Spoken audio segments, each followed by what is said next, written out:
ABS-CBN, may malaking announcement ngayong taon. Umpisa pa lang ng buwan ng Pebrero pero may pasabog na agad. Mapapakapit ka sa balitang dala niya. Abangan.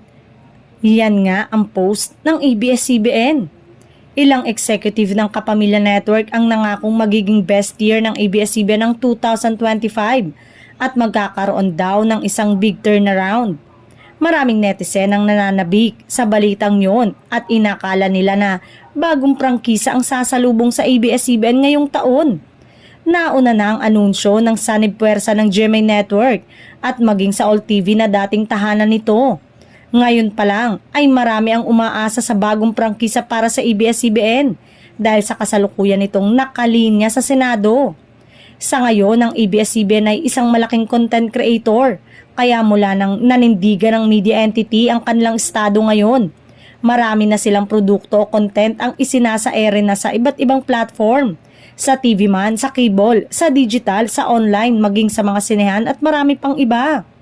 May mga nasagap din tayong ulat na marami ang may pabor sa gobyerno na muling bigyan ng ABS-CBN ng 25 years franchise ang TV network. Ngunit ang sigurado, ayon sa source ay may isang higanteng anunsyo na magaganap sa Kapamilya Network na ikagugulat ng lahat.